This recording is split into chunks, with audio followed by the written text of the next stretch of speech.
wa nafa'ana bihi wa bi'ulumihi fid dharain amin. Radhiyallahu ankum.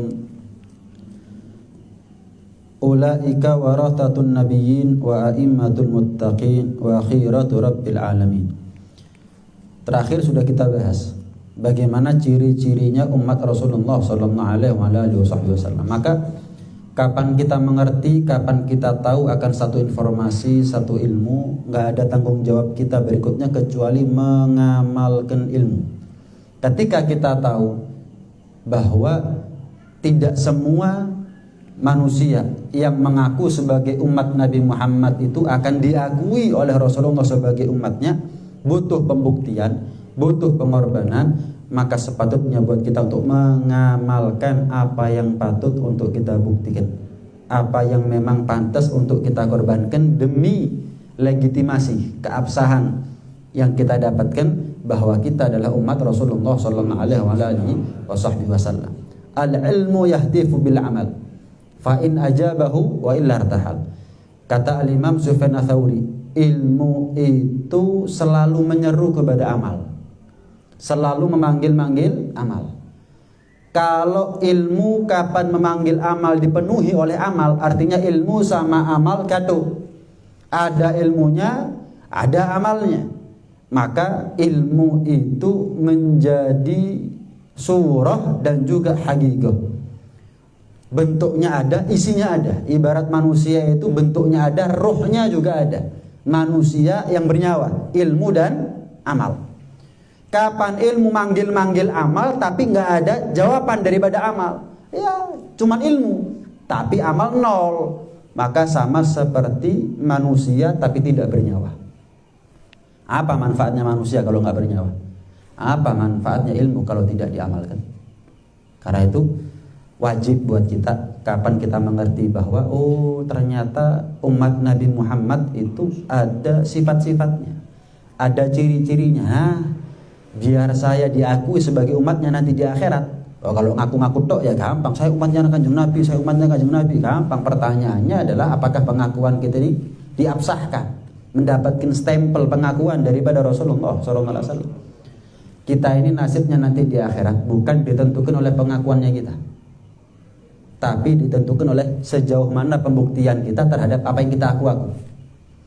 Saya ngaku sebagai umatnya Nabi Muhammad. Pertanyaannya sejauh mana pembuktian kita, pengorbanan kita bahwa saya ini, kita ini semuanya pantas untuk diakui sebagai umat Nabi Muhammad. Sholatnya gimana? Zakatnya gimana? 5 rukun haji sudah dilaksana semuanya.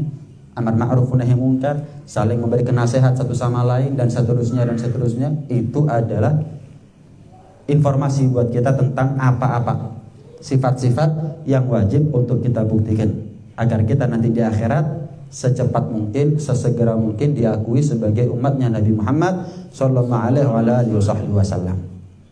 Al-ilmu 'alaik hatta ta'bala bih fahuwa lak.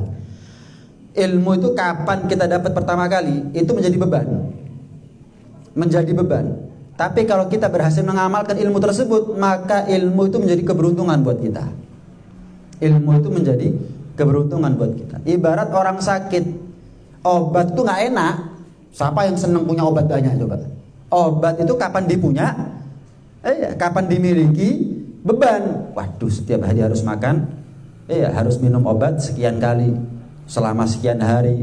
Pahit. Ini itu harus makan dulu. Kalau nggak makan nggak boleh minum obat. Padahal saya ini sakit, makan aja nggak nafsu dan seterusnya. Dalam keadaan beban. Tapi kalau sudah diminum itu obat, maka obat itu akan menjadi berfungsi. Obat itu akan ada manfaatnya, ada gunanya. Sama ilmu. Apa bentuknya ilmu? Nggak ada bentuknya itu. Ilmu itu akan ada manfaat dan gunanya kapan ilmunya kita amalkan. Nah, anak punya ilmu tapi nggak ngamalkan ilmunya, nggak ada manfaat anaknya bagi orang tuanya. Tapi kapan anak ngamalkan ilmunya, nah orang tuanya mendapatkan manfaat daripada anaknya dengan baktinya. Santri nyantri puluhan tahun, belajar ilmu agama puluhan tahun kalau perlu, hafal ini hafal itu, tapi nggak diamalkan. Apa manfaatnya dia bagi gurunya? Nggak ada. Tapi santri sedikit ilmunya diamalkan, banyak ilmunya diamalkan. Nah, santri seperti ini yang bermanfaat, yang berguna, yang ada nilainya di sisi gurunya. Pernah sekali waktu Ibrahim bin Adham, seorang ulama besar, ahli sufi. Beliau pernah sekali waktu jalan-jalan di kota Makkah. Kemudian beliau menemukan satu batu. Di batu itu terukir kalimat Iglibni ta'lam. Balik aku, kamu akan tahu. Seolah-olah menunjukkan batu ini ada rahasia di baliknya. Balik aku, maka kamu akan mendapatkan satu pelajaran. Dibalik. Ketika dibalik ternyata isinya adalah ukiran yang lain. Anta bima ta'lam la ta'mal. Kaifa ta'mal bima la ta'lam. Kamu atas apa yang kamu tahu nggak ngamalkan. Sekarang kamu mau cari tahu sesuatu yang kamu yang kamu belum mengetahuinya. Ibrahim bin Adham mendapati satu batu. Di batu itu terukir, balik kamu akan dapat ilmu. Dibalik, ternyata dapat ilmu betulan, beneran. Apa? Kamu wahai Ibrahim, atas ilmu yang kamu punya belum ngamalkan. Apa perlunya kamu nyari ilmu yang belum kamu tahu? Yang ilmu yang kamu tahu aja belum diamalkan. Intinya di sini adalah bagaimana ilmu itu harus diamalkan. Berapa pertemuan kita bahas tentang sifat-sifat umat Nabi Muhammad, ciri-ciri umat Muhammad. Maka tugasnya kita adalah mengamalkan ilmu tersebut. Jelas ini ya. Barang siapa di antara umat Nabi Muhammad yang memiliki sifat-sifat di atas umat Nabi Muhammad, sholat, puasa, zakat, haji, baca Quran, nuntut ilmu dan seterusnya, maka siapapun di antara kita yang memiliki sifat-sifat di atas, maka warathatun nabiyyin, kita adalah pewarisnya para nabi. Kapan kita dapat ilmu? Coba sebutkan. Ada nggak ilmu yang kita punya yang bukan dari nabi? Ada. Jelas nih ya. Semua ilmu yang kita punya dari nabi. Berarti kalau kita mendapatkan ilmu sedikit banyak, kita ini telah mendapatkan warisannya nabi. Jelas ya. Abu Hurairah radhiyallahu ta'ala anhu pernah lewat pasar. Gumun, heran Abu Hurairah tuh ngeliat banyak orang di pasar dalam keadaan nganggur begitu. Ya bercengkerama, ngobrol, jual beli, tapi nggak ada faedahnya, nggak ada untungnya begitu. Tegur, apa perlunya kalian hidup ada di sini? Apa perlunya kalian duduk-duduk ada di pasar ini? Sementara warisannya Nabi dibagi-bagi ada di masjid. Wah, bingung orang. Pikirannya orang warisannya Nabi ini sandalnya, mungkin bajunya, mungkin uangnya, mungkin wah. Langsung seketika pasar di kota Madinah itu sepi. Langsung pergi ke masjid. Masjid Nabawi saat itu. Pergi ke sana semuanya. Lihat, mana warisan Nabi dibagi? Balik ke pasar, dicari Abu Hurairah, kamu ini gimana, bohong ya? Katanya kamu bilang tadi apa perlunya kami duduk di sini di pasar sementara warisan Nabi dibagi-bagi di masjid. Kami lihat di masjid nggak ada apa-apa. Nah, memangnya apa yang kalian cari? Di sandalnya Nabi, kayak jubahnya Nabi, kayak pakaiannya Nabi, kayak itu kan warisannya Nabi. Kami ingin dapat barokah daripada warisannya Nabi, pakaiannya Nabi. Bukan itu yang aku maksud. Nabi innal anbiya'a lam warithu dinaran wala dirhama, innama warathu al-ilma. Para nabi itu kata Rasulullah SAW dalam sabdanya tidak mewariskan dinar dan dirham. Nabi Sulaiman, mana hartanya? Mana hartanya? Nabi Daud, kan raja Nabi Daud itu ya. Mana tahtanya? Nggak ada. Nabi Daud itu punya 100 istri. Karena memang dalam syariat saat itu tidak dibatasi untuk memiliki istri berapa. Nabi Daud punya 100 istri. Mana istrinya? Satu aja. Satu aja. Jelasin ya. Para nabi tidak mewariskan dinar dirham, tidak mewariskan harta tahta, tidak mewariskan dunia. Apa yang mereka wariskan cuma satu. Apa itu? Al-ilm, yaitu ilmu agama. Kapan kita dapat ilmu agama? Sedikit banyak kita telah mendapatkan warisannya Nabi. Seperti kita sekarang. Ini kita sedang berebut untuk mendapatkan warisannya Rasulullah SAW. Amin ya. Kapan kita sekarang tahu satu hal, kemudian kita amalkan, tahu satu hal, kemudian kita amalkan, maka kita akan menjadi pewaris yang betul-betul pewaris Nabi. Apa? Nabi bukan cuma kaya ilmu, tapi kaya amal. Kalau kita sekarang punya ilmu kaya, maka tugasnya kita berikutnya adalah memperkaya amalnya kita, agar betul-betul kita menjadi warathatun nabiyyin, pewarisnya para nabi dan para pemimpin daripada orang-orang yang bertakwa. Pernah diceritakan, maaf, ada orang buta. Ini cerita dari Hadramut, Yaman. Ada orang buta, ya, di Hadramut itu bukan seperti di sini. Kalau di sini masjid banyak, kemudian setiap masjid ada ustadznya. Ya, ulama banyak. Di zaman itu masjid dikit, nggak semua masjid ada pengajian. Ulama juga dikit, maka orang butuh upaya ekstra untuk ketemu sama ulama, untuk menuntut ilmu agama. Al-Habib Ahmad bin Zain Al-Habsyi itu, ya, muridnya Al-Imam Al-Haddad Sahibur Ratib, itu jalan kaki kurang lebih hampir 40 kilo setiap hari. Selama berapa tahun? 40 tahun. PP 80 kilo. Sangunya cuman kurma sama air. Loh Bib, cek ngoyoy Bib. Dahlah cuman untuk nuntut ilmu agama. Karena mereka orang-orang soleh tahu kebutuhan primer ilmu agama itu. Mau nggak mau harus punya ilmu agama. Saya kasih gambaran. Di Kelayatan Gang 3 ini nggak ada makanan sama sekali. Nggak ada. Orang kalau mau makan, orang kalau mau minum harus pergi ke Pasuruan. Misalkan di Malang nggak ada makanan, adanya di Pasuruan. Kira-kira kita nggak punya apa-apa, kendaraan nggak ada. Kalau mau ke Pasuruan naik apa? Nggak naik apa-apa, jalan kaki. Kira-kira mending kita mati kelaparan kehausan di Malang apa berupaya untuk makan dan minum ada di Pasuruan? Berupaya. Lah cek ngoyoi, ya mana? Kan begitu. Lah gimana lagi? Nggak gitu nggak makan sama. Ini Ahmad bin Zain Al-Habsyi ketemu gurunya 40 kilo setiap hari. PP 80 kilo. Bondonya, sangunya cuman air dan kurma. Lah kok ngoyone? Lah ya apa mana? Di kotanya saat itu belum ada ulama. Satu-satunya ulama yang paling dekat 40 kilo jaraknya. Jalan kaki itu. 40 tahun. 40 tahun ya Allah. Apa artinya usahanya kita datang ke sini sekarang? 40 langkah kalau kita ke sini. Bukan 40 kilo. Ya, itu pun belum tentu istiqomah kita. Subhanallah. Singkat cerita, ada seorang yang soleh, ya, belajar untuk ilmu agama. Dia targetnya cuma satu, belajar satu hadis pulang diamalkan. Wis gak usah kakek. Keluar kota tadi. Maaf karena buta dituntun sama anaknya perempuan. Gak punya anak lagi kecuali putrinya perempuan, anak perempuan. Dituntun. Berangkat. Bertahun-tahun begitu. Dengar satu hadis pulang selama 24 jam PR-nya adalah ngamalkan hadis tersebut. Bayangkan kalau setahun 365 hadis. Terus kita amalkan. Enggak soleh gimana kita kira? 365 hadis kita amalkan. Subhanallah. Lah kalau 2 tahun, lah kalau 3 tahun, ini sampai tua nih. Singkat cerita. Ketika di tengah jalan, belum sampai tujuan, kok kebelet. Maaf, orang yang buta ini kebelet, enggak kuat. Sampai karena nggak kuat nahan, nak sebentar nak, kita nggak bisa lanjut ini perjalanan. Lu kenapa Abah? Abah nggak kuat, kebelet. Akhirnya si Abah ini menjauh dari putrinya karena mau buang air besar. Kata putrinya, sebentar Abah, biar kalau orang Jawa bilang dekok, dikeruk sedikit. Ini sunnah Bah, ini sunnah. Orang itu kalau kencing, kalau ke tanah yang keras nyiprat.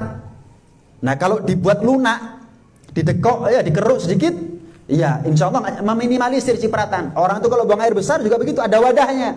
Kalau dikeruk sedikit ada wadahnya. Jadi maaf, jarak antara pantat sama kotoran jauh gitu. Oh iya gitu ya, nah iya ini sunnah Bang, itu sunnah. Itu ajarannya Nabi, syariatnya Nabi. Oh gitu ya. Selesai buang hajat, ayo nak pulang. Loh, Bah, kan belum sampai tujuan. Abah tugasnya satu, dapat ilmu satu, ngamalkan ilmu satu, selesai. Sekarang saya dapat ilmu dari kamu. Ya sudah, waktunya saya pulang berarti. Kita pernah nggak kepikiran? Satu ilmu, satu amal. Ya. Kita ini banyak ngaji, mungkin ya banyak ngaji tapi sedikit amal, atau kurang ngaji apalagi amalnya. Yes. Nggak usah neko-neko deh. Satu ilmu, tugas kita 24 jam berikutnya adalah ngamalkan ilmu itu tersebut. Wah, jadi wali kita. Setahun jadi wali kita. 365 ilmu. Ilmu itu kalau diamalkan apal. Kita misalkan, hafal Yasin. Pernah ngamalkan tak kita di Yasin? Nggak pernah. Gara-gara apa? Sering baca. Mungkin yang hafal Waqiah apa gara-gara ngafal Waqiah? Enggak, gara-gara sering baca, karena diamalkan. Ilmu itu cekat gara-gara diamalkan. gara-gara diamalkan. Jadi ilmu itu kalau kepingin cekat, awet, ya harus diamalkan, bukan cuma dihafal notok. Bukan cuma dihafalkan saja. Naam. Wa a'immatil muttaqin wa khirati rabbil alamin, dan pilihannya Allah Subhanahu wa taala Tuhan alam semesta, minal mu'minir rasikhina fil ilm, daripada golongannya orang-orang yang beriman, orang-orang yang mantap dalam ilmunya. Ketika kita tahu di pertemuan-pertemuan yang lalu, oh umat Nabi Muhammad itu adalah umat yang beruntung. Yang kedua, umat Nabi Muhammad itu nggak semua orang ngaku umatnya Nabi Muhammad lantas diakui semuanya oleh Nabi sebagai umatnya. Ada pembuktian-pembuktian yang ngamalkan sholat, puasa, zakat, haji, dan seterusnya. Kita kalau ngamalkan, maka kita menjadi orang yang mantap dalam ilmunya. Nyoto, ada wujud daripada ilmunya. Kira-kira tanpa ilmu, kita sebagai anak, gimana caranya bakti sama orang tua? Kita sebagai suami, sebagai orang tua, kalau nggak punya ilmu agama, noto keluarga gimana caranya? Didik anak istri gimana caranya? Kita sebagai umat Nabi Muhammad ingin diakui sebagai umat Nabi Muhammad nanti di akhirat. Pertanyaannya, kalau tanpa ilmu agama, gimana caranya? Gimana caranya? Kita sebagai hamba Allah ingin masuk surganya Allah, ingin menjadi hamba yang diridhoi oleh Allah, yang dicintai oleh Allah. Lah kalau tanpa ilmu agama gimana caranya? Surga, neraka, jelas. Tapi jalannya yang menyampaikan kita ke surga atau ke neraka kita harus tahu, yaitu syariat Islam. Yaitu yang kita bahas berminggu-minggu yang lalu. Ini surga, ini jalannya, ini neraka, ini jalannya. Kita ada persimpangan, kita mau lewat mana? Kita mau milih hidup yang mana? Saya mau tanya, jalan menuju surga jelas apa enggak? Jalan menuju neraka jelas apa samar? Jelas. Jadi kalau ada orang masuk neraka, apa tersesat itu namanya? Tersesat. Kenapa? Ada jalan keselamatan kok. Cuman dia salah pilih jalan. Iya, kalau jalan menuju surga dirahasiakan, jalan menuju neraka dirahasiakan. Terus ada orang masuk neraka, iya dia nggak salah, nggak ruh. Kan begitu. Permasalahannya Allah sudah sediakan surga, neraka, jalannya jelas, jalan ke neraka juga jelas. Lah kok ada orang masuk neraka kok nyalahin Allah? Saya nggak tahu, loh kok bisa? Kira-kira kita di jalan, iya ditilang Pak polisi, nggak lihat rambu-rambu, saya nggak tahu Pak, tetap ditilang apa nggak? Gak usah karo ya apa ceritanya? Ya semuanya orang tahu, kamu nggak tahu sendirian, sama Allah juga begitu. Kadang-kadang orang tuh ojo ake-ake ngaji, banyak tahu banyak haram nanti, gak enak. Mending kurang-kurang yang ngaji nih. Jadi nggak pinter-pinter nemen. Jadi lek ngelakoni sing haram karo. Saya mau tanya. Ini bujukannya setan, halus setannya. Saya mau tanya, apa orang yang ngerti ilmu agama, ulama, apa semua ulama masuk surga? Enggak. Itu ngerti ilmu agama loh, pinter-pinter ngerti ilmu agama, belum tentu masuk surga. Bagaimana mungkin kebodohan justru bisa membuat dia masuk surga? Mulai kapan? Agama model apa? Semakin bodoh semakin selamat. Akeh gak ero ae nak. Lek akeh ero kok akhirnya haram. Akeh gak ero. Lek lu terus lek gak ero. Yo gak ero. Lek kamu menjauh dari ilmu itu namanya. Lah kita hidup di mana? Di Wamena, Papua. Nah, kalau kita di Wamena nggak tahu, pantes. Kenapa? Oh, nggak ada ulama, nggak ada ustadz di sana, nggak ada masjid. Lah kalau kita hidup di sini, masjid di mana-mana, ustadz di mana-mana, nggak tahu, bukan nggak tahu, nggak mau tahu, menjauh, ojo ero. Lah berarti kan menjauh dia. Bagaimana mungkin prinsip orang seperti ini justru menyelamatkannya, sementara ulama yang gedu tadimnya belum tentu selamat itu. Adil kira-kira? Ulamanya belum tentu masuk surga, orang semakin bodoh masuk surga. Nggak adil loh, nggak mungkin. Orang itu kalau kurang ilmunya justru meminimalisir potensi dia masuk surga. Titik. Ketika kita punya ilmu sedikit banyak, tanggung jawab berikutnya adalah mengamalkan ilmu. Selesai. Surga, neraka, jalannya ini yang harus kita tahu. Jalannya ini yang harus kita tahu. Al halalu bayyinun wal haramu bayyinun. Yang halal jelas, yang haram juga jelas. Al mutahaqqiquna bihaqaiqil iman wal iqan wal ihsan. Orang-orang yang mantap ilmunya itu, punya ilmu diamalkan itu adalah orang-orang yang betul-betul mengetahui akan hakikat daripada iman, keyakinan dan ihsan. Mengetahui hakikat iman, keyakinan dan ihsan. Ihsan itu berbuat baik kepada orang, berbuat gini, ada orang baik sama kita balas lebih baik, itu namanya ihsan. Atau bisa diversikan anta'budallaha ka'annaka tara fa illam takun tarahu fa innahu yarak. Kita ibadah kepada Allah seolah-olah kita melihat Allah. Kalau nggak mampu, dan pasti nggak mampu, maka ketahuilah kapan kita ibadah kita sedang dikontrol oleh Allah. Kita bawahan. Kemudian ada atasan. Kita ngetik misalkan garap tugas, ada atasan yang nunggu tugas kita selesai. Kira-kira tugas kita cepat apa enggak? Selesai apa enggak? Sempurna apa enggak? Sempurna. Kenapa? Ditunggoi, dideloi. Masalahnya orang sekarang lebih takut sama atasan daripada Allah. Wah, nggak usah nunggu ada polisi, wis. Delok lampu merah kok ada CCTV, mikir. Nggak usah nerabas lampu abang. Menerabas marka aja nggak berani kita. Kenapa? No CCTV ini. Baru CCTV itu. Manusia sekarang lebih takut sama CCTV daripada pandangannya Allah Subhanahu wa taala. Pengawasannya Allah Subhanahu wa taala. Nah, Al-Imam Malik bin Anas pernah mengatakan, "Man tafaggah wa lam yatasawwaf faqad tazandak." Faqad tafassak. Barang siapa yang belajar mempeng ilmu fikih, ilmu dhahir, ilmu syariat, tapi enggak belajar ilmu tasawuf, ilmu notoati, akhirnya dia dikhawatirkan terjerumus dalam lubang atau jurang kefasikan. Fasik itu gini. Fasik itu orang belajar ilmu syariat tapi nggak punya takut dalam hatinya. Ini bisa bahaya ini. Kenapa? Karena ilmu syariat ini luas. Ada banyak perbedaan pendapat di antara ulama. Bayangkan kalau ada orang alim ilmu fikih tapi nggak punya rasa takut kepada Allah Subhanahu wa taala. Bukankah dia akan jadi orang yang sembarangan? Oh, nggak apa-apa, ada pendapat di kitab ini ulama ini. Oh, nggak apa-apa. Kalau perlu zina halal, riba halal, ini halal itu. Kenapa? Loh, ada dalilnya. Iya, hati-hati. Ilmunya mantap, tapi hatinya apa? Bobrok. Ilmunya mantap, tapi hatinya bobrok. Wah, salah sih digolekno dalil ya. Salah. Waduh, diwolak-walik kitab iki. Ya apa carane ulama iku mau omongane bener. Golekno dalil. Gak punya rasa takut lagi sudah kepada Allah Subhanahu wa taala. Ucapan itu sudah jelas-jelas nyerempet murtad itu sudah. Tapi digolekno dalil. Hati-hati.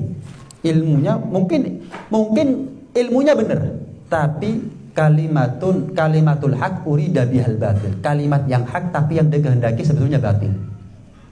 Ilmunya benar tapi yang dikehendaki adalah kebatilan.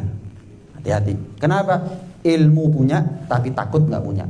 Sebaliknya waman tasawwaf walam yatafaggah, kata Imam Malik bin Anas, barang siapa yang mempelajari ilmu tasawuf, wah hati-hati ini banyak nih, faqad tazandak, khawatirnya dia semakin dekat kepada zindik. Ilmu tasawuf mempeng, ilmu urusan hati mempeng, tapi diajari wudu nggak mau. Oh, tahu, saya pernah khatam urusan wudu, urusan sholat, urusan puasa, urusan zakat. Oh, mari. Ilmu fikih enggak mau. Ilmu zahir, ilmu syariat enggak mau. Mele-mele kalau. Ceramahnya bahasa apa ini? Oh, bahas hati. Oh, aku teko. Ceramahnya bahasa apa? Bahas cara-caranya orang sholat dengan benar, rukun-rukunnya. Males. Mempeng. Bahasa kita apa? Ihya Ulumuddin. Oh, teko. Bahasa kita apa? Safinah. Safinah. Kelas 3, kelas Safinah. Tahu lah Ali. Ya tahu, kalau lupa gimana? Pernah ingat tapi kemudian lupa. Apalagi dulunya lupa sekarang. Ojo mana iling ya, buyar. Pernah belajar tapi nggak pernah ingat. Terus sekarang wis tahu ngomong gitu. Nggak bisa. Ini ada orang seperti ini zindik nanti. Apa zindik itu? Contoh, saya kasih contoh aja. Saya kasih contoh. Orang yang masih sholat itu tandanya dia belum sampai kepada Allah. Orang kalau sudah sampai kepada Allah nggak usah sholat, merem tok Allah, wis sholat. Dalil itu. Aqimis sholata lidzikri. Dirikan sholat agar kalian ingat kepadaku, kata Allah dalam Al-Quran. Loh ya apa sih? Makanya ngenafsiri Al-Quran kalau pakai akal keliru kabeh. Sesat menyesatkan. Dirikan sholat agar kalian ingat kepadaku. Loh berarti lek wis eling gak usah sholat. Ya apa sih? Ada hubungan sebab akibat. Sebab sholat, akibatnya kamu ingat. Lah kalau nggak ada sebab kok bisa ada akibat, ini apa sih? Karena ada makan, ada kenyang. Sebab makan, akibatnya kalau nggak makan kok bisa kenyang, ini gimana ceritanya? Nggak usah sholat, pokok eling. Loh, kok iso kok nggak sholat tapi eling, iya apa ceritanya?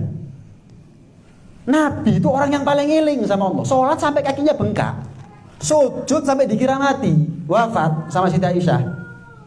Ayo, berarti kalau ada orang nggak usah sholat, pokok eling. Lek ana wong sholat berarti belum sampai kepada Allah. Waduh, berarti ini lebih pantas jadi nabi daripada Nabi Muhammad. Salah alamat tuh Jibril berarti. Dia lebih pantas jadi nabi. Kenapa? Nabi itu sholatnya sampai bengkak, sujud sampai dikira wafat. Berarti kan nggak sampai itu masih Allah Rasulullah itu. Kurang tutup ya. Dia sampai berarti. Wah, keliru besar. Kenapa? Ilmu syariatnya 0, ilmu rotaatinya nemen. Hati-hati. Satu yang selamat dari 3 sifat, dari 3 golongan. Apa itu? Man tafaqqah wa tasawwaf faqad tahaqqaq. Orang yang ilmu fikihnya mantap, ilmu syariat, ilmu zahirnya mantap, ilmu batinnya, ilmu tasawufnya, rasa takutnya dalam hatinya kepada Allah juga mantap. Ini orang yang mantap dalam ilmunya. Kita dengar nasihatnya masuk, kita lihat orangnya tok, tindak tanduknya, perilakunya layak untuk ditiru. Layak untuk ditiru. Kenapa? Mutahaqqiq, karena dia menjadi orang yang punya ilmu dan amal. Ilmunya mantap, amalnya mantap. Ibarat manusia dan ada nyawanya, manfaat. Ada gunanya. Orang itu kalau ada nyawanya, sama ilmu itu kalau disertai dengan rasa takut, pengamalan, implementasi daripada ilmu yang dia punya, maka dia akan menjadi orang yang berguna bagi masyarakat. Al-waqifuna ala asrarillah fi mulkih wa malakutih. Dan orang-orang yang mantap ilmu agamanya itu adalah orang-orang yang betul-betul mengetahui asrarnya Allah, rahasia-rahasianya Allah Subhanahu wa ta'ala, fi mulkih wa malakutih, di dalam semua kerajaan-kerajaannya Allah, min tariqil kashfi wal ayan, secara nyata, secara kasat mata, secara tembus pandang dan seterusnya. Makanya ada istilah al-arif billah, orang yang kenal Allah Subhanahu wa ta'ala. Orang itu step by step, tahap demi tahap, sedikit demi sedikit. Kalau dia ngamalkan ilmu, nyari ilmu, nyari ilmu, amalkan. Ujung-ujungnya dia akan menjadi orang yang mencapai taraf ma'rifah. Ma'rifat, syariat, hakikat, ma'rifat. Syariat, sholat. Hakikat, khusyuk. Ma'rifatnya adalah mau sholat, nggak sholat, dia ingatnya kepada Allah Subhanahu wa ta'ala. Baca Quran, syariat. Mentadabburi, memaknai kandungan makna daripada Quran, itu adalah hakikat. Ma'rifatnya adalah dia selalu ingat kepada Allah Subhanahu wa ta'ala. Selalu begitu. Selalu begitu. Paham ya? Jadi orang yang mengenal Allah Subhanahu wa ta'ala. Punya ilmu, iya, nyari ilmu, amalkan. Nyari ilmu, amalkan. Itu berarti semakin tinggi derajat. Kita nih sekarang nih, dari syariat, hakikat, ma'rifat. Kita syariat aja belum nih. Contoh sholat wis. Sholatnya kita dimulai dari wudhu, yakin wudhunya kita benar. Sholat dimulai takbir, diakhiri dengan salam, yakin mulai takbir sampai salam sholatnya kita benar. Benernya sahnya dulu dah. Sahnya dulu, jangan ngomong diterimanya dulu. Kadang-kadang orang terjebak dengan pertanyaan, diterima nggak ya sholatnya saya? Padahal itu pertanyaan yang seharusnya diajukan nomor 2. Nomor 1, bener nggak sholatnya saya? Lah kalau nggak bener jangan tanya diterima dulu. Pasti nggak diterima. Ada orang sholat ngentut, sah nggak? Batal kan? Berarti pasti tidak diterima. Ada orang sholat sah, belum tentu diterima kok. Sah, yang sah saja belum tentu diterima, apalagi nggak sah kemudian minta diterima. Kita ini terjebak, sholat saya diterima nggak ya? puasa saya ini. Tapi kita nggak pernah mau belajar dasarnya biar sholat itu bener. Sing bener, sing sah wae durung mesti diterima. Lah kok kita tanya ke susu diterima gak ya? Nanti dulu itu nomor 2. Nomor 1 yang paling utama, syarat diterimanya amal, benernya amal. Syarat diterimanya amal, benernya amal. Lah kita benerno amal aja nggak pernah. Kemudian kita kepingin sholatnya kita, ibadahnya kita, amalnya kita diterima oleh Allah Subhanahu Wa Taala. Jebakan setan itu namanya. Kita dipacu, ya diprovokasi untuk satu titik, melupakan titik yang sebelumnya.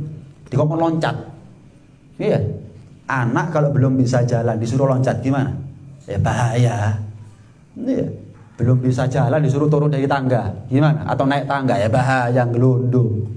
Iya. Jatuh, patah, naudzubillah. Karena itu syariat dulu. Kita pahami syariat dulu. Sambil lambat laun kita belajari yang namanya ilmu tasawuf. Gimana caranya sholat itu khusyuk, gimana caranya kita punya rasa takut kepada Allah. Sampai kita al-arif billah. Kita menjadi orang yang betul-betul kenal siapa Allah Subhanahu wa Ta'ala. Saya tambahin sedikit. Ya. Wa ma fasu bihadhil manaqib, dan tidaklah seseorang itu beruntung dengan perangai-perangai di atas umat Nabi Muhammad yang intinya umat Nabi Muhammad yang diakui sebagai umatnya oleh Rasulullah SAW. Tidak akan kita ini berhasil mencapai derajat tersebut wala wasalu ila hadhil maratib. Kita akan sampai kepada martabat tersebut illa bi husni iktifaihim, kecuali dengan baiknya kita dalam hal meneladani Rasulullah atau meneladani para ulama, orang-orang soleh, wa kamalittibaihim, dan juga dalam hal kesempurnaan kita di dalam meniru tindak tanduknya, perilakunya para ulama yang soleh sampai kepada Rasulullah SAW, li'a'immatil a'immah, kepada para imamnya, kepada imamnya para imam, pemimpinnya para pemimpin, rajanya para raja, alladzi, yang mana beliau arsalahullah, diutus oleh Allah Subhanahu wa Ta'ala, lil alamin rahmatan, bagi seluruh alam adalah sebagai rahmat.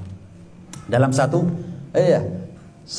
makalah Al-Imam Al-Junaid radhiyallahu ta'ala anhu warḍah mengatakan, at-turuqu ilallah kulluha masdudah. Jalan yang bisa menyampaikan kita kepada Allah semuanya tertutup. Illa, kecuali. Apa pengecualiannya? Ala man iqtafa athara Rasulillah sallallahu alaihi wasallam. Kecuali bagi mereka yang menapaki, meneladani dan meniru, meletakkan kakinya di jejak Rasulullah SAW. Ditapak kakinya Rasulullah SAW. Coba bayangkan, kita kira-kira bisa sampai kepada Allah tanpa Rasulullah? Bisa kita ini sampai kepada Allah tanpa Rasulullah? Bisa kita mengenal Allah tanpa Rasulullah? Bisa kita sholat tanpa Rasulullah? Bisa kita ini wudhu, bisa kita ini apapun tanpa Rasulullah. Sebutkan satu hal yang bisa membuat kita sampai kepada tanpa Rasulullah. Oh, ini saya punya jalan tol antara saya sama Allah, nggak melalui Rasulullah. Kira-kira bisa? Makanya dikatakan anta babullah fa ayyumri'in ata min ghairika la yadkhulu. Engkau ya Rasulullah adalah pintunya Allah. Siapapun yang ingin sampai kepada Allah, masuk dalam rumah tapi nggak melalui pintunya, nggak akan sampai, nggak akan masuk. Nggak akan masuk. Makanya umat Bani Israel itu, umatnya Nabi Musa, umatnya Nabi Isa, kan iman sama Allah itu. Umat Bani Israel, Yahudi, Nasrani, Tuhannya mereka sama dengan Tuhannya kita. Siapa? Allah. Tapi masalahnya perbedaan fatal yang mencolok antara kita sama mereka, kita menuju Allah melalui pintunya. Sementara mereka ingin sampai kepada Allah tapi tidak melalui Al-Quran, tidak melalui Rasulullah, nggak akan sampai. Apakah diterima keimanannya umat Yahudi dan Nasrani oleh Allah Subhanahu wa Ta'ala? Tidak. Kenapa? Mereka tidak iman kepada Rasulullah dan tidak iman kepada apa yang dibawa oleh Rasulullah. Nggak iman sama Al-Quran, nggak iman sama syariatnya Nabi Muhammad dan seterusnya. Nggak mungkin sampai. Karena mereka tidak melalui pintunya. Dari sini kita paham. Semua jalan yang bisa membuat kita sampai kepada Allah tertutup. Kecuali cuma satu jalan, satu pintu. Apa itu? Kita letakkan kaki kita di atas jejaknya Rasulullah SAW. Kita ini kalau Rasulullah naruh jejak di situ, kita taruh di situ, pasti selamat kita. Karena itu wajib kita ikut Rasulullah. Kenapa? Pasti selamat soalnya. Kalau seandainya kita meneladani Rasulullah belum tentu selamat, ya buat apa Allah wajibin kita untuk meneladani Rasulullah? Belum tentu selamat kok. Paham ya? Kita meneladani Rasulullah itu pasti selamat. Ya karena pasti selamat Allah wajibkan. Berarti Allah itu kepingin kita selamat apa enggak sih sebenarnya? Ya kepingin kita selamat, makanya Allah wajibkan. Biar apa? Biar pasti selamat. Allah wajibkan itu biar kita selamat. Diwajibkan ini, diwajibkan itu melalui syariatnya Nabi, biar kita selamat. Bukan diumbar kita ini. Sakarpe. Gak wajib, kalau kanjeng Nabi gak wajib. Iya. Kita ini diwajibkan aja begini, gimana gak wajib ikut Nabi? Kita ini ikut Nabi diwajibkan oleh Allah, itu tandanya Allah kepingin kita selamat betulan sebenarnya. Cuman kita ini yang kalah sama nafsu, kita ini yang kalah sama setan. Ya, sehingga bujukan rayuan nafsu dan setan selalu mengalahkan akal jernihnya kita. Oh jelas, Nabi ikut Nabi pasti selamat. Itu akal jernih sudah. Tapi karena terkontaminasi oleh bujuk rayu setan dan nafsu, musuh eksternal kalah, setan iblis. Musuh dalam diri nafsu juga kalah. Ya, digerogoti dari dalam juga diserang dari luar. Akal jernih kita nggak pernah menentukan langkahnya sendiri akhirnya. Selalu langkahnya ditentukan oleh nafsunya dan langkahnya ditentukan oleh setannya. Nah, karena itu ya, qadru qurbil insan minal habib sallallahu alaihi wasallam. Ukuran kedekatan seorang manusia dengan Rasulullah nanti di akhirat di surga adalah sehebat apa dia dalam rangka meneladani Rasulullah. Sehebat, ketika semakin hebat kita meneladani Rasulullah, maka semakin dekat jarak antara kita dengan Rasulullah sallallahu alaihi wasallam. Nah, saya tutup. Abdillah wa rasulih. Rasulullah adalah hambanya Allah. Rasulullah adalah utusannya Allah. Wa habibih wa khalilih. Rasulullah adalah kekasih Allah. Rasulullah adalah teman setianya Allah Subhanahu wa taala. Sayyidina Muhammadin, yang mana beliau adalah junjungan kita yang bernama Muhammad sallallahu alaihi wa ala alihi wa ashabihi. Sebentar. Wa ashabihi. Larinya kemana ini? Wa kama litibaihi li imamil a'immah alladhi arsalahu Allah lil alamin. Sallallahu alaihi wa ala alihi wa ashabihi wa sallam fi kulli hinin wa awan salatan wa salaman daimaini bidawamil bidawamillahil malikid dayyan. Apa dayyan? Ad-dayyan itu adalah Allah, Tuhan yang maha membalas. Tuhan yang maha membalas. Orang yang berbuat baik balasannya dari Allah. Orang yang berbuat buruk juga balasannya dari Allah. Cuman bedanya kita ini kalau berbuat baik balasannya Allah nggak setimpal, lebih-lebih. Contoh. Kita kalau masuk surga, orang itu kalau sudah masuk surga bisa keluar. Dalam arti dikeluarkan. Orang itu kalau sudah masuk surga, betul ke surga, gitu. Orang kalau masuk neraka masih ada kemungkinan dia dikeluarkan oleh Allah dari neraka. Tapi orang kalau sudah masuk surga nggak mungkin keluar lagi dari surga. Artinya orang itu kalau masuk surga pasti abadi. Saya mau tanya, lah kita ini umur abadi tuh. Taat sama Allah, iman sama Allah abadi tuh. Umurnya kita 60-70 tahun. Berarti kita iman sama Allah 60-70 tahun. Ibadah sama Allah 60-70 tahun. Taat sama Allah 60-70. Tapi kita masuk surganya bukan cuma 60-70 tahun. Abadi. Ini balasan yang setimpal apa? Lebih daripada seharusnya. Lebih daripada seharusnya. Ketika Allah memberikan pahala kepada kita karena rahmatnya itu. Karena rahmat.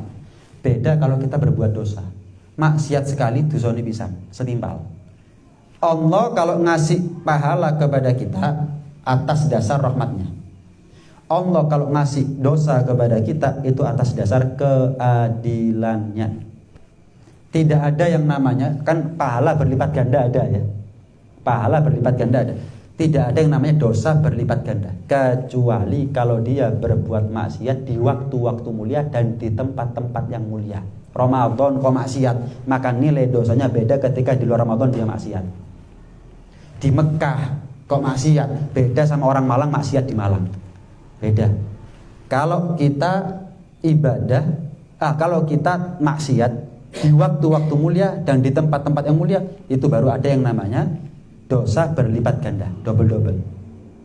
Tapi secara umum maksiat sekali, dosanya sekali. Sebaliknya kalau pahala, ada pahala yang berlipat ganda, tapi nggak nunggu berlipat gandanya pahala itu ketemu dulu dengan waktu yang mulia, ketemu dulu dengan tempat yang mulia, enggak. Contohnya kita di Malang, sholat sendiri sama sholat berjamaah beda nggak? Nah, Apa nunggu waktu yang mulia, di tempat yang mulia kita sholat? Enggak. Dimanapun kita berjamaah, sendiri sama berjamaah, beda 70 kali lipat. Sholat pakai siwak sama nggak pakai siwak misalkan. Sholat pakai siwak sama nggak pakai siwak. Iya. Kalau kita sholat pakai siwak 70 derajat daripada sholat nggak pakai siwak. Apa nunggu di Mekah dulu siwakan baru dapat pahala berlipat ganda? Enggak. Apalagi kalau pas di Mekah Madinah kita ibadah. Apalagi kalau pas di momen-momen mulia seperti Ramadan kita banyak ibadah. Dilipat gandakan lebih-lebih oleh Allah Subhanahu wa taala. Tapi nggak nunggu tempat yang mulia, nggak nunggu waktu yang mulia dilipat gandakan pahala. Kapanpun kita bisa dilipat gandakan pahalanya. Tapi untuk maksiat, untuk dilipat gandakan dosanya, nunggu ketemu waktu yang mulia atau tempat yang mulia. Ini tanda. Berarti kesempatan kita untuk masuk surga bergelimang pahala itu besar. Kenapa? Maksiat gini, berbuat taat sedikit pahalanya lebih-lebih. Maksiat sepisan dosanya sepisan. Kan begitu ya?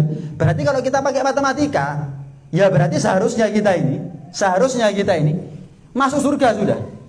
Kenapa? Taat sedikit pahalanya banyak. Maksiat satu kali dosanya sepisan. Berarti kan tabungan pahalanya kita banyak. Nah, pertanyaannya, kalau ada orang nanti di akhirat ditimbang, dihisab, dosane luwih akeh timbang taati. Ini yang kebacut apa kira-kira? Dosanya dia ini maksiat sepisan, dosa sepisan. Taati dia ganjarane deres. Lah kok iso dosane luwih akeh timbang ganjarane? Ki opo sih? Paham maksudnya?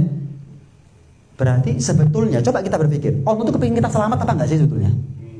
Kalau Allah kepingin kita enggak selamat, maksiat tidik dosa akeh. Taat tidik yo pahalane tidik. Itu kalau Allah enggak kepingin kita selamat. Tapi kebalikannya, itu tandanya Allah kepingin kita. Kok ada orang enggak selamat? Allah yang salah. Allah sudah punya kepingin. Dia enak sudah. Apalagi sering saya kita jadi umatnya Nabi Muhammad. Kalau Allah kepingin kita nggak selamat, enggak Allah jadikan kita umat Nabi Muhammad. Kenapa umat terdahulu banyak yang nggak selamat daripada yang selamat? Kecuali satu umat Nabi Muhammad banyak yang selamat daripada yang selamat. Apa buktinya? Penduduk surga yang paling banyak umatnya siapa? Itu tanda umat Nabi Muhammad adalah umat yang paling banyak selamat daripada yang nggak selamat. Loh, kita ini sudah beruntung jadi umat Nabi Muhammad. Lah kalau sih nggak selamat ini apa ceritanya? Kurang baik apa sudah iktikadnya Allah Subhanahu wa taala untuk menyelamatkan kita? Kita aja. Tinggal kitanya. Jalan ini sudah enak dok. Nasibnya kita mujur. Nabi Musa lo nggak bisa jadi seperti kita. Kita jadi umat Nabi Muhammad. Nasibnya kita ini mujur. Tinggal ibarat tiket masuk surga ini kita robek-robek atau kita simpen erat. Jangan sampai hilang. Dengan apa? Sholat, puasa, zakat, haji minimal kewajiban dilakoni. Maksiat semampu kita. Berusaha sungguh-sungguh, berupaya keras untuk terhindar daripada kemaksiatan. Anggap maksiat itu namanya api. Masa kita ini menjauh dari api cuma 1 meter, lesok 10 meter. Ada api besar. Masa kita menjauh cukup 1 meter, sementara kita bisa menjauh sejauh mungkin. Lo ngado, sing paling ngado sudah. Nggak nunggu, oh enggak Bib, saya cukup 5 meter tok selamat kok. Oh jangan. Menjauhlah sejauh mungkin sudah. Kenapa? Bahaya. Yang meledak, yang dari 5 meter jadi dekat akhirnya. Semakin membesar apinya. Menjauh sejauh mungkin. Maksiat juga begitu. Laksanakan ketaatan, berupaya keras untuk menjauh daripada dosa. Selamat sudah. Nggak ada jarak antara kita dengan surga kecuali matinya kita sendiri. Mudah-mudahan ilmu ini sekali lagi menjadi ilmu yang mudah untuk kita amalkan. Ilmu yang menjadi saksi akan kebaikan kita nanti di akhirat. Ilmu yang dibarengi, dilazimi oleh Allah dengan taufik dan hidayahnya, sehingga ilmu ini menjadi ilmu yang mudah untuk kita amalkan. Ilmu yang kita amalkan bukan hanya menjadi ilmu zahir, tapi ilmu batin. Ilmu yang berhasil kita amalkan bukan hanya manfaat di dunia, tapi juga manfaat ada di akhirat. Ala hadhihi niyyah wa ala kulli niyyah salihah wa ila hadratin Nabi Muhammadin sallallahu alaihi wa ala alihi wa sahbihi wasallam bi sirri asraril Fatihah. Alhamdulillahirabbil alamin arrahmanir rahim. Mungkin ada yang mau ditanyakan, monggo. Kalau ada pertanyaan dipersilahkan. 1-2 pertanyaan mungkin.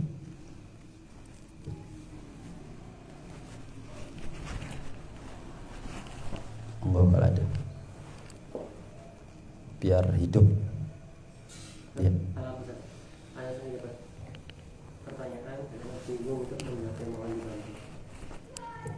Orang-orang yang mungkin masih baru belajar secara awam tuh saya tanya arahan mana, besaran mana dosanya melakukan pelanggaran karena nggak tahu ilmunya, atau dosanya tahu ilmunya kan tetap pelanggar. Lebih besar dosanya siapa? Nggak tahu ilmu, dia maksiat. Sudah tahu ilmu, masih maksiat. Ini yang lebih besar, yang lebih fatal kesalahannya siapa? Khilaf di antara ulama. Iya. Wa man lam ya'malan wa man bi ilmihi lam ya'malan mu'adzabun min qabli ubadil wathan. Dalam Zubat dikatakan barang siapa yang tidak mengamalkan ilmunya, dia akan masuk neraka lebih dulu sekalipun dibandingkan dengan penyembah berhala. Punya ilmu tapi nggak ngamalkan, itu akan masuk neraka lebih dulu daripada orang-orang kafir. Gambarannya begitu. Di sini khilaf di antara ulama.